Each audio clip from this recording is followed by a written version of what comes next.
Good morning mga mare! For today's video ay samahan nyo naman kami sa aming biyahe papuntang the summer capital of the Philippines, Baguio City. Bali dumaan nga muna kami ng 7-Eleven dito sa San Mateo, Isabela para bumili ng Red Bull na kailangan ng driver natin for today's video mga mare. Bali hindi nga talaga nawawala ang Red Bull every time na bumabiyahe kami. Para iwas antok daw, sabi ni MJ. Anyway, si MJ nga pala ang driver namin for today's video mga mare. Siya ang magiging driver natin papuntang Baguio City. First time nga palang magdadrive ni MJ papuntang Baguio at first time ko rin pupunta ng Baguio. At bago nga tayo matulog ulit mga mare, ayan, kumain muna ako ng pandesal na binili namin sa tabi ng 7-Eleven.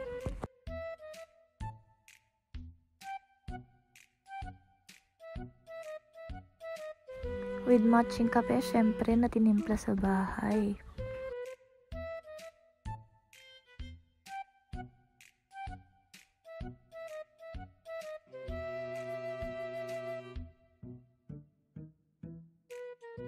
At talaga namang sobrang ganda ng view mga mare pag nasa bundok ka na.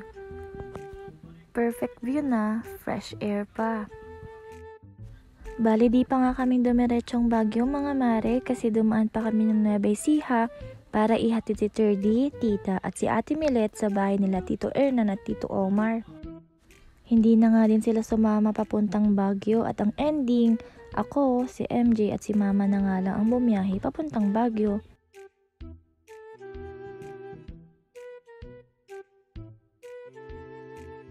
At after nga ng 2 oras na pahinga sa May Muñoz, dumiretso na nga din ulit kami ng Baguio. Bali 4 na oras pa nga ang babiyahiin namin bago kami makarating ng Baguio. Kahit na first time, dumaan na nga din kami ng T-Plex para mas mabilis. Yung first time mong dumaan sa expressway, T-Plex. First time po. Madam, magkano po? First time lang po kasi. Saan po ba? Sa exit. Thank you po. First timer. May pa na yata? Yes. Iwas traffic nga naman talaga pag dumadaan ka ng expressway.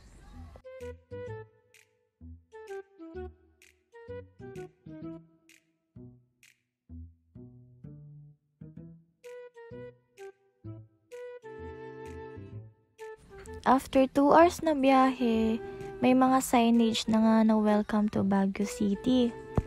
Akala mo talaga lapit na no, pero 2 hours na biyahe pa yan mga mare. Maa-amaze ka naman talaga dito sa may Baguio City mga mare.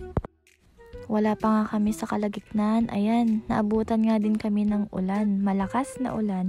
Akala ko naman hamog lang yun pala ulan na.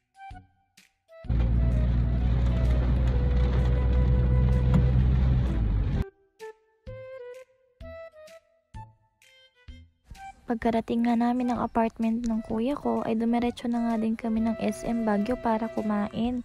Kasi wala pa kaming lunch mga mare. Kay ganda ng tanawin. Dito nga muna pala kami tumambay at hindi na kami namasyal kasi pagod din kami sa biyahe at kailangan namin magpahinga. Umuwi na nga din agad kami sa apartment ng kuya ko kasi bukas na daw kami mamamasyal. Kaya naman, see you on my next vlog. Bye-bye!